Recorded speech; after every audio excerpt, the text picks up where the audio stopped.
اور جو سنت کا تارک ہوگا گویا وہ شفاعت نبوی سے محروم ہو جائے گا۔ شاف محشر ہمارا نبی ہے، شفیع المذنبین ہمارا نبی ہے، اور جس نے نبی کی سنت کو ترک کر دیا یا اس پہ عمل نہیں کیا جان بوجھ کر، وہ محشر میں نبوت کی سفارش نہیں پائے گا۔ 2 خطبے سے زیادتی کرنا یہ علماء یہود والی حرکت ہے۔ کیوں؟ مولویوں کے بارے میں خطبہ دے دیتے ہیں رمضان کا۔ یہودیوں میں زنا کی سزا رجم ہے، توریت میں زنا کی سزا رجم ہے، لیکن جدید توریت میں یہودیوں نے اس نبی کے دور میں بھی اس سزا کو بدلا اور اس سزا کو رجم یعنی سنسار سے یا مار دینے سے منہ کالا کرنے میں بدل دیا یہودیوں نے، اور کہا یہ بھی ویسی ہی سزا ہے کہ جو جس کی کمپلین آ جائے یا مقدمہ آ جائے زنا کا، اس کا منہ کالا کر دو اور گھما دو بازاروں میں۔ بھئی یہ سزا تو اللہ نے رکھی نہیں، نہ اس دور کے نبی نے رکھی، یہ تم نے خود بدلی۔ اس حرکت پر اتنے سے جرم پر کہ سزا کی نوعیت بدلی، اللہ نے کہا کہ تم پر بھی لعنت ہو اور ہر لعنت کرنے والے انسان کی بھی تم پر لعنت ہو۔ کن پر؟ علماء یہود پر، عام آدمی پر نہیں۔ اس میں وہ زانی بھی اس لعنت کا مستحق نہیں ہے جس کا مقدمہ ہے، بلکہ اس پر لعنت اللہ نے کی ہے جس نے یہ فیصلہ دیا ہے اور سزا کو بدلا ہے۔ غور کریں ذرا، یہ ٹپیکل باتیں ہیں، یہ ہمارے نظام پہ چوٹ پڑتی ہے، اس لیے یہ نظام قرآن کی طرف نہیں آتا ہے، نبی کے فرمان کی طرف نہیں آتا، استثناء نکال کے بیٹھ جاتا ہے ایک نئی، یعنی خدا کی نازل کردہ سزاؤں میں تغیر یا تبدل،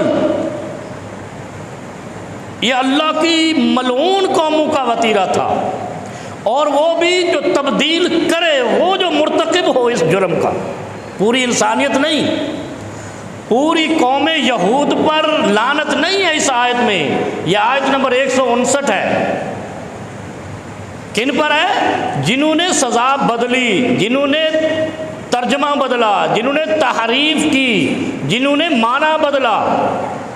اور وہ کون ہو سکتے ہیں؟ علماء۔ دین کے معاملے میں دست درازی مولوی کرتا ہے، عام آدمی تو مولوی کو سن کے دین پہ عمل کرتا ہے۔ معمولی بات نہیں ہے یہ۔ ہمارے ہاں کیا ہے، سب کو جہنم میں لے جاتے ہیں یا سب کو جنت میں لے جاتے ہیں، اتنا ادم نہیں مچی ہوئی۔ دین کی تشریح اس لیے تو فرمایا العلماء ورثۃ الانبیاء، صرف یہ نہیں کہا کہ العلماء ورثۃ محمد، نہیں، ہر نبی کا دین جاننے والا عالم اس نبی کا وارث ہے۔ العلماء ورثۃ الانبیاء، یہ انبیاء جمع کا صیغہ ہے۔ اس کا مطلب ہے جتنے نبی آئے ان کے دین کے عالم ان نبیوں کے وارث ہیں، اور کوئی بھی نبی درہم و دینار نہیں چھوڑ کر جاتا، کتاب الہی چھوڑ کر جاتا ہے، دین الہی چھوڑ کر جاتا ہے، جس کے وارث علماء ہوتے ہیں۔ اور اس آیت کے اندر اللہ نے علماء یہود پر لعنت کی ہے، قوم یہود پر لعنت نہیں کی۔ اچھا پھر آگے دیکھیں جو قرآن کی دوسری آیت ہے، لعن اللہ الیہود والنصارى اتخذوا قبور انبیائہم مساجدا۔ اللہ نے یہودیوں پر اور نصرانیوں پر، وہ نصرانی آج کے دور میں ہے ہی نہیں، آج کے دور میں کرسچن ہے، یہ بڑی بدلی ہوئی شکل ہے۔ یہ بد مذہبی ہے، یہ کوئی مذہب نہیں ہے جو آج کے دور میں جس کو ہم عیسائی کہتے ہیں نا، یہ وہ کرسچن ہے ہی نہیں جو حضرت عیسیٰ علیہ السلام والے، یہ تو ڈھونگ رچایا ہوا خود کو، یہ ایسے سمجھ لیں کہ جیسے یہ رشین قوم ہے کمیونسٹ، یہ عیسائیت کی نصرانیت کی ایک بدلی ہوئی شکل ہے کرسچینٹی۔ اللہ نے کہا ان پر لعنت ہو، کیوں؟ اے اللہ، اجتماعی طور پہ آپ نے فرما دیا لعن اللہ الیہود والنصارى، یہودیوں اور نصرانیوں پر لعنت ہو، انہوں نے اپنے نبیوں کی قبروں کو سجدہ گاہ بنا لیا۔ اب سجدہ گاہ پر درس کس نے دیا تھا؟ مولویوں نے۔ سجدہ کرنے والا اتنا مجرم نہیں ہے جتنا ان کو سجدے کی عظمت بتانے والا ہے۔ اگر سجدے کی عظمت بتانے والا خدا کے سامنے جھکائے گا تو جنت میں جائے گا۔ کیوں کہتے ہیں مولوی آج کے دور میں ہمارے بیان سے اگر ایک بھی بندے کو ہدایت آ گئی، نمازی بن گیا تو میری بخشش کے لیے کافی ہے، کہتے ہیں نا۔ تو اگر ایک بھی بندہ تیرے بیان کی وجہ سے قبر پہ جھکنے والا، مردے پہ جھکنے والا بن گیا تو تیری جہنم کے لیے کافی نہیں ہوگا۔ کیسا بد اصولی بناتے ہیں مولوی۔ اگر مولوی توحید پہ لگائے گا وہ جنت میں جائے نہ جائے مولوی جنت جائے گا، اور اگر مولوی شرک پہ لگائے گا وہ جہنم میں جائے نہ جائے مولوی شرک جہنم میں جائے گا۔ دین کا اصول منافقت سے نہیں، بالکل کلیئر اور یقیناً ہے۔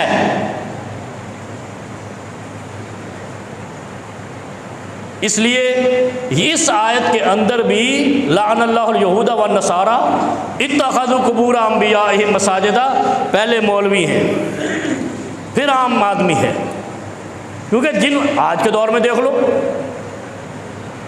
آپ کے یہ درباروں پہ کیا ہو رہا ہے، اس کے مرتکب کون ہیں؟ مولوی، جو کہتے ہیں یہ سجدہ تعظیمی ہے، یہ سجدہ تعبدی ہے، یہ سجدہ تحریمی ہے، وہ پتہ نہیں کیڑے کیڑے سجدے کاٹ لینے۔ سجدہ صرف ایک ہے، وہ خدا نے اپنے نبیوں سے بھی برداشت نہیں کیا کہ اس کے علاوہ کسی کو سجدہ کیا جائے، اور فرمایا لَإِنْ أَشْرَكْتَ لَيَحْبَطَنَّ عَمَلُكَ، اگر میرے علاوہ، خدا نے کہا ہے اگر میرے علاوہ کسی کو سجدہ کیا اے نبی تیرے عمل بھی برباد کر دیں گے، مٹا دیں گے۔ کتنی سختی ہے، اور ہم نے اس میں سجدے میں سے نسلیں نکالی ہیں، نسلیں، بچے نکالے ہیں سجدے کے۔ ان مولویوں کے سجدے کی قسمیں ہیں، یعنی ان کے سجدے بھی بچے جنتے ہیں، اور بڑی ڈٹائی سے کہتے ہیں ہم تو جناب عبداللہ شاہ غازی کی قبر پہ سجدہ تعظیمی کرتے ہیں۔ بھئی عظمت تو خدا کے علاوہ کسی کی ہے نہیں، کیوں کہتے ہو سجدے میں جب جاتے ہو سبحان ربی الاعلی، پاک ہے میرا رب جس کو میں سجدہ کر رہا ہوں وہ بلند و بالا ہے، تو جو نیچے ہے اس کو سجدہ ہے ہی نہیں۔ جو بلند و بالا ہوگا اور پاک بھی ہوگا سجدہ اسی کو ہوگا، اور اگر دفنا دیا ہے تو وہ سجدہ حرام ہوگا، شرک ہوگا۔ تو جو اس سجدے کو تعظیمی کہے جو نیچے والے کو کیا جاتا ہے تو یہ مولوی ہے، اس نے قوم کو لگایا ہے اس سجدے پہ، تو پہلے جہنم میں کون جائے گا؟ مولوی، پیچھے پیچھے وہ بچے جنہوں نے وہ سجدہ کیتا ہے۔ اس لیے یہ معنی ہم بڑے شوق سے بیان کرتے ہیں، یہودیوں اور عیسائیوں پر اللہ نے لعنت کی ہے، کم بختوں مولویوں پر کی ہے، علماء یہود پر کی ہے، علماء نصرانیت پر کی ہے، اس کے بعد درجہ علماء اسلام کا آئے گا۔ اگر وہی کام کریں گے تو ان علماء اسلام پر بھی اللہ نے لعنت کی ہے۔ یہ سورہ بقرہ کی آیت نمبر 159 بتا رہی ہے۔ آج تک تو ہم صرف یہ اپنے آپ کو گناہ گار کہتے ہیں نا، ہے نا بابا جی، میں بڑا گناہ گار ہوں، میں جاہل ہوں، وہ تیری بخشش ہو جانی ہے، تینوں غلط کام تے لان والے دی نہیں ہونی۔ جس کسی نے، اسی لیے نبی علیہ السلام نے فرمایا من آوا محدثن، جس نے کسی بدعتی کو پناہ دی اس کی بھی بخشش نہیں ہونی۔ پناہ دینے والا، مشرک کو پناہ دینے والا، بدعتی کو پناہ دینے والا جو بھی ہوگا، خدا نے کہا یہ بھی اس کے ساتھ ہی جہنم میں جائے گا۔ اب آگے سنو، اس دور کے مولوی کی مثال بتاتا ہوں۔ نبی علیہ الصلوۃ والسلام نے، یہ سنن الکبریٰ للبیہقی، امام بیہقی کی روایت ہے کتاب کی، فرمایا لا جمعۃ الا بخطبۃ، آگے فرمایا فمن لم یخطب فصلی اربعا۔ کتنی پیاری بات ہے، پوری حدیث ہے کہ وہاں جمعہ نہیں ہوگا جہاں خطبہ نہیں ہوگا۔ خطبہ دیا جائے گا تو جمعہ کہلائے گا، اگر خطبہ نہیں تو جمعہ نہیں۔ پھر نبی علیہ السلام نے اسی حدیث میں فرمایا فمن لم یخطب، جہاں خطبہ نہیں فصلی اربعا، وہ 4 رکعت پڑھے گا، یعنی کیا پڑھے گا؟ نماز ظہر پڑھے گا۔ اور اگر خطبہ ہوا تو نماز ظہر نہیں پڑھے گا۔ اور ہمارے بھائی پڑھ رہے ہیں نا، آپ نے بھی مسئلہ پوچھا تھا، ظہر بھی پڑھتے ہیں، جمعہ بھی پڑھتے ہیں، ظہر بھی پڑھتے ہیں، تو معنی بدلا نہیں پھر علماء یہود کی طرح؟ صحیح حدیث کیا فرمایا؟ لا جمعۃ الا بخطبۃ فمن لم یخطب فصلی اربعا، جمعہ خطبے کے ساتھ ہے، خطبہ نہیں تو جمعہ نہیں، اور اگر جمعہ نہیں تو 4 رکعت پڑھنی ہے ظہر کی۔ جمعہ ختم، خطبہ جو نہیں ہوا تو جو جمعہ بھی پڑھے، 2 رکعت جمعے کی بھی پڑھے، خطبہ بھی پڑھے، خطبے کے سنے بھی، اور اس کے بعد 4 رکعت ظہر کی پڑھے احتیاطی طور پہ، تو یہ حدیث کے معنی کو بدلا نہیں۔ تو علماء یہود اور علماء اسلام کی خاص طور پہ مقلدین میں کیا فرق ہے؟ ان پہ اگر لعنت ہے تو تم خدا کے رشتہ دار ہو؟ کبھی سوچا یہ بات؟ تم بھی خدا کے بندے، تم پر بھی نبی آیا، یہودیوں پر بھی نبی آیا، یہودی بھی خدا کے بندے، نصرانی بھی خدا کے بندے، ان پر بھی حضرت عیسیٰ علیہ السلام آئے، کسی پر حضرت عزیر آئے، کسی پر حضرت موسیٰ آئے، کسی پر حضرت یعقوب آئے، کسی کے لیے حضرت یوسف آئے، کسی کے لیے ابراہیم آئے، کسی کے لیے اسحاق آئے، وہ نبی تھے، ان کے امتی بھی خدا کے بندے تھے، ان پر دین بدلنے کی وجہ سے لعنت ہے، تو تمہارے اوپر کیوں نہیں ہے؟ جب تم دین بدلو بیٹھ کے ممبروں پہ۔ میں نے کل سنا ایک خطیب کو، اس نے پورا بیان داغ دیا، کیا؟ لا جمعۃ الا بخطبۃ، کیا؟ جمعہ نہیں ہوتا جب تک خطبہ نہ ہو۔ اور دلیل کیا ہاں لے رہا ہے جا کے؟ یعنی دین کو بدلتے کیسے؟ لا صلاۃ الا بفاتحۃ الکتاب، اس کی نماز نہیں ہوتی جو فاتحہ نہیں پڑھتا۔ اس نے کہا لا جمعۃ الا بخطبۃ، اس کا جمعہ نہیں ہوتا جو خطبہ نہیں پڑھتا، تو کیا خطبہ سب پڑھتے ہیں؟ خطبہ تو مولوی پڑھتا ہے نا، خطیب پڑھتا ہے، باقی تو سارے سنتے ہیں، لہذا فاتحہ بھی امام پڑھے گا، سارے نہیں پڑھیں گے۔ یعنی وہ انسانوں کو جانور سمجھ رہا ہے۔ ایسے تو اذان بھی ایک دیتا ہے، لہذا ہر نمازی جس کی 10 سال عمر ہو جائے تو کیا اللہ نے یہ حکم کیا ہے کہ سارے اذان پڑھیں گے تو نماز ہوگی؟ مت تمہاری کی مولوی دین کو بدلتے ہیں نا، ان پہ تو لعنت بڑے دھڑلے سے کہتے ہیں، تو تم کون سے رشتہ دار ہو؟ تم کیسے بچو گے ان لعنتوں سے جو یہود و نصارہ پر آئی ہیں؟ اور پھر جمعے کے لیے کتنی شرائط ہے، غسل کر کے آنا ہے، اور پھر سب سے بڑی شرط کیا ہے؟ جب جمعے میں آ جاؤ، جہاں جگہ ملے وہاں بیٹھ جاؤ، گردنیں نہیں پھلانگو، ایسے ہی ہے۔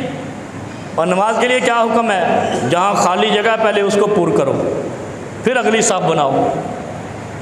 تغیر آ گیا نا، دین کیا ترتیب سے بیان ہوا ہے اور انہوں نے کیا اس کو مخمصہ بنا لیا۔ پھر صحیح بخاری کی روایت ہے، لا صلاۃ الا بفاتحۃ الکتاب، فرمایا جو شخص نماز میں فاتحہ نہیں پڑھتا اس کی نماز نہیں ہوتی۔ یا رسول اللہ، اے مولوی تو کہہ رہے ہیں کہ جڑا خطبہ نہیں پڑھتا وہ تو جمعہ نہیں ہوندا، تو خطبہ تو سب نہیں پڑھتے۔ پھر نبی علیہ السلام نے آگے فرمایا قسمت صلاۃ بینی و بین عبدی، اللہ نے فرمایا ہے کہ نماز دو حصوں میں ہے، میرے اور بندے کے درمیان۔ میں نے نماز کو فاتحہ کو دو حصوں میں بدل دیا ہے، فاتحہ کو دو حصوں میں بدل دیا ہے، آدھا حصہ بندے کا، آدھا حصہ میرا۔ الحمدللہ رب العالمین، بندہ تعریف کر رہا ہے رب کی، اور آخر میں کیا کہتا ہے؟ ایاک نعبد و ایاک نستعین۔ پھر کیا کہتا ہے؟ اہدنا الصراط المستقیم، اے اللہ مجھے سیدھا راستہ دکھا۔ تو جب یہ پڑھنی نہیں ہے، اس وقت جب نیت باندھ کے کھڑے ہونا ہے خدا سے کلام کی، تو کیسے سیدھا راستہ ملے گا؟ پھر اسی سنن الکبریٰ للبہقی کی اگلی روایت، نبی علیہ الصلوۃ والسلام سے پوچھا گیا کہ یا رسول اللہ صلی اللہ علیہ وسلم، آپ فرما رہے ہیں کہ ہر بندہ نماز کے اندر فاتحہ پڑھے، تو اگر فاتحہ نہیں پڑھی تو نماز ہو گئی؟ نبی علیہ السلام فرماتے ہیں، سیدنا عبادہ ابن صامت کی روایت ہے، کیا؟ لا صلاۃ الا بہا، نماز ہی فاتحہ ہے، فاتحہ ہی نماز ہے، لا صلاۃ الا بہا، یعنی وہ نماز ہی نہیں جس میں فاتحہ ہی نہیں۔ کتنا پیارا جملہ۔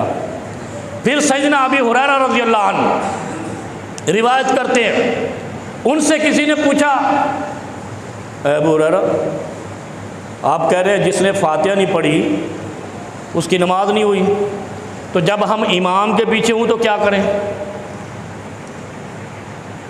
ہے نا یہ سوال۔ صحیح مسلم کی 395 نمبر حدیث ہے،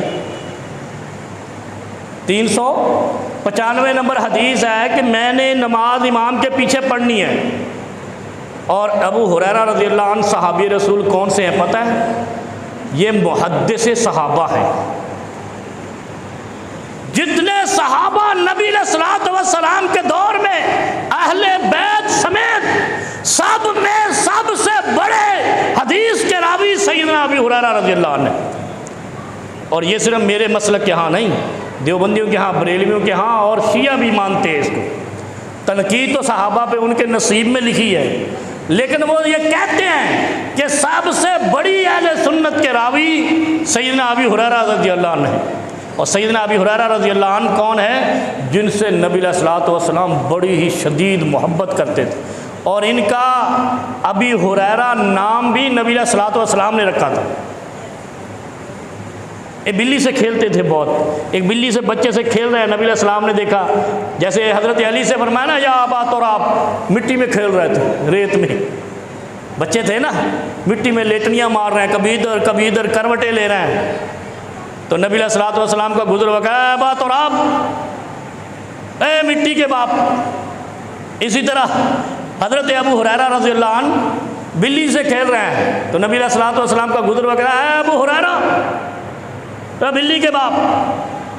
یہ لقب کنیت بنتی ہے نا، یہ ویسے ہوتا نہیں، یہ کنیت رکھی جاتی ہے۔ آپ کے مجاہدین بھی بڑا رکھتے تھے ابو کے نام سے، ابو فلاں ابو فلاں۔ شکر ہے ان میں کوئی ابو دجال نہیں گزرا، ابو دجانہ گزرا ہے۔ کشمیر لینے گئے تھے نا، وہ پتہ نہیں کدھر گیا کشمیر، جہاد بھی وہیں رہ گیا، کشمیر بھی وہیں رہ گیا، اور ہم سارے سیاسی ہو گئے۔ جب ہم کہتے تھے سیاست سے بقا ہے، جمہوریت عین اسلام ہے، خلافت کے بعد بہترین نظام اگر ہے تو جمہوریت کا ہے، یہ تو منافق ہو گئے، یہ طاغوت کو پوج رہے ہیں۔ ابھی ہم تو پوج رہے تھے، یہ طاغوت بن گئے ہیں۔ سیدنا ابی ہریرہ رضی اللہ عنہ سے پوچھا گیا، ابو ہریرہ، انا نکون وراء الامام، ہم امام کے پیچھے ہوں تو کیا فاتحہ پڑھیں تو کیسے پڑھیں؟ اور نبی علیہ الصلوۃ والسلام نے فرمایا کہ جس نے فاتحہ نہیں پڑھی اس کی نماز نہیں ہوئی۔ عبادہ ابن صامت کہتے ہیں، لا صلاۃ الا بہا، نماز نام ہی فاتحہ کا ہے۔ ایسے ہی ہے۔ حضرت ابو ہریرہ رضی اللہ عنہ کا جواب سن لیں۔ سیدنا ابی ہریرہ رضی اللہ عنہ نے یہ دین بدلنے والوں کے لیے، علماء یہود کی طرح علماء اسلام میں جو آدھی حدیث پڑھ کے مسئلہ بتاتے ہیں ان کے لیے ہے سیدنا ابی ہریرہ رضی اللہ عنہ نے فرمایا اذا کنت ورال امام، جب تو امام کے پیچھے ہو، اقرا بہا فی نفسک، اس فاتحہ کو تو اپنے دل میں پڑھ، اپنے نفس میں پڑھ، لیکن چھوڑنا نہیں، نماز نہیں ہوگی۔ اور یہاں پر لوگ کتابیں لکھتے ہیں، بحثیں کر رہے ہیں، بیانات دے رہے ہیں، صرف امام فاتحہ پڑھے گا۔ اچھا سوال یہ ہے، امام جب تکبیر تحریمہ کہتا ہے تو آپ بغیر تکبیر تحریمہ کے ہاتھ اٹھاتے ہو؟ کہتے ہو نا اللہ اکبر، اس وقت کیوں نہیں بیماری پڑتی؟ مسئلہ فاتحہ پہ شیطان نے روکا ہے۔ پھر جب امام کہتا ہے سمیع اللہ لمن حمیدہ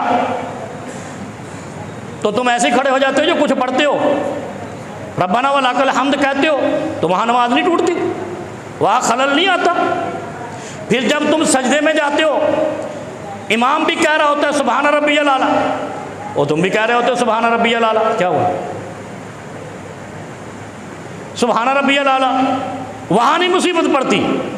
پھر رکوع میں جاتے ہو سبحان ربی العظیم، سارے پڑھ رہے ہوتے ہیں تو وہ امام کی اقتدا نہیں ہوتی، فاتحہ بھی آ کے اقتدا ہو جاتی ہے۔ یعنی دھوکہ ہے نا، علماء یہود کی طرح، علماء یہود کی طرح کس طرح یہ دیتے ہیں کھلا دھوکہ، کھلا بازی کر کہ اگر امام نے فاتحہ پڑھ لی سب کی ہوگی، تو امام نے تکبیر تحریمہ کہہ لی سب کی کیوں نہیں ہوئی؟ امام نے تسبیحات پڑھ لی سب کی کیوں نہیں ہوئی؟ ہے نا دھوکہ۔ اور اللہ کے بندو سوچا کرو، یہ مولویوں کے چکر یہودیوں سے بھی بڑے ہیں۔ اسی لیے تو اللہ نے اس آیت کے اندر کیا فرمایا؟ یلعنہم اللہ و یلعنہم اللاعنون، جو دین کے حکموں کو بدلتا ہے یا چھپاتا ہے، جو یہودیوں کا کام تھا، اپنے مطلب کی بات آئی تو عمل کر لیا، اگر مطلب کے خلاف آئی اس پہ ہاتھ رکھ کے چھپا لیا کہ یہ نہ کسی کو پتہ چلے، اس کو مٹا دیا۔ یہ یہودیوں کا وتیرہ تھا، آدھی بیان کرنا بات کو، اور یہاں پہ بھی ایسا کام ہو رہا ہے، پوری بات بیان نہیں کرتے، سارے ایک موضوع کی ساری احادیث کو جمع کر کے ایک مطلب نہیں نکالتے، جہاں جہاں سے ملا وہاں سے اکٹھا کیا اور اتنا بڑا دین بنا کے کھول کے پیش کر دیا، وہ پتہ ہی نہیں چلتا کرنا کیا۔ کیسے عشاء کی 17 رکعتیں بنا دی، وہ میں نے پچھلے جمعے بیان کیا نا بھائی، 4 فرض ہیں، اس کے بعد 2 نفل ہے، 3 وتر ہے، کتنی بنتی ہے؟ 9 رکعت، 17 بنا کے بیٹھے ہوئے۔ اب کہاں سے لائے ہیں یہ 17؟ پتہ ہی نہیں۔ کہیں کہیں کے جو نفل تھے ادھر ادھر کے، نبی علیہ الصلوۃ والسلام تو جہاں بھی جاتے راستے میں 2 نفل پڑھ لیتے، وقت ملتا 2 نفل پڑھ اکٹھا کر لیے، اور ہمارے اوپر پنڈ لاد دی جو تھی نہیں۔ اسی طرح آگے سنو، جو لوگ اس طرح دین کے معانی کو بدلتے ہیں یا ان میں کیل و کال کرتے ہیں، تغیر کرتے ہیں، چھپاتے ہیں، ایک تو فرمایا کہ اس پر اللہ کی لعنت ہو اور ہر انسان کی لعنت ہو۔ پاکستان کے 25 کروڑ لوگ ہیں، اس میں کتنے کروڑ مولوی ہیں جو دین کو بدلتے ہیں؟ 2-3 لاکھ ہوں گے۔ 25 کروڑ کی خدا نے کہا ان پر لعنت ہو، دین کے معنی کو بدلنے کی وجہ سے ان انسانوں کی بھی لعنت ہو۔ پھر آگے دیکھو اسی آیت کا اگلا حصہ 160 نمبر، اس میں اللہ رب العالمین نے ان کے لیے ایک راستہ بنایا، بخشش کا راستہ۔ فرمایا کہ اگر سمجھ آ جائے بیناہ للناس فی الکتاب، کہ جو میں نے کتاب میں بیان کیا ہے اس پہ عمل کرنا ہے، کیل و کال نہیں کرنی، تغیر و تبدل نہیں کرنا، الا الذین تابوا واصلحوا، توبہ کر لو، اور توبہ کے بعد اصلاح نظر آنی چاہیے، صحیح دین بیان کیا جانا چاہیے، احادیث کا انکار نہیں ہونا چاہیے، تغیر نہیں ہونا چاہیے، حکم کو بدلنا نہیں چاہیے۔ جمعے کے 2 خطبے ہیں، تقریر کے نام پہ تیسرا خطبہ نہیں ہونا چاہیے، یہ دین پر زیادتی ہے۔ رسول اللہ کے فرمان پر کانت للنبی خطبتان، اس پر زیادتی ہے۔ اچھا کہتے ہیں ہم 2 خطبے تو دیتے ہو، تو تیجا کیوں دیتے ہو؟ مسئلہ تو یہی ہے کہ 2 دیتے ہو تو 2 ہی سنت ہے، پھر تیسرا کیوں دیتے ہو؟ اچھا تیسرا اردو میں دے رہے ہوتے ہیں اور 2 عربی میں دے رہے ہوتے ہیں، اور جب ہم کہتے ہیں کہ 2 ہی خطبے ہیں، دونوں اردو میں دو، کیونکہ اہل زبان ہے، کہتے ہیں دیکھو یہ عربی میں خطبہ ہی نہیں دیتے، تو تم اردو میں کیوں دیتے ہو؟ پھر کہتے ہیں تقریر ہے، تقریر واٹ مین بائی تقریر ان عربی، عربک میں کیا ہے تقریر کا معنی؟ خطبہ۔ پھر جب ممبر پہ کھڑے ہو کے دو گے یا بیٹھ کے دو گے تو وہ خطبہ ہی کہلائے گا، کوئی میدان میں تو کھڑے نہیں ہو، میدان میں بھی کھڑا ہو کے دے تو کہتے ہیں خطاب فرمایا، تو ممبر پہ کھڑا ہو کے وہ تقدیس خطبہ میں آ گیا۔ اور جب ممبر پہ کھڑا ہو کے کوئی بھی خطیب تقریر کرے گا اور وہ جمعے کا دن ہوگا، جمعے کا وقت ہوگا، تو وہ خطبہ جمعہ ہی کہلائے گا۔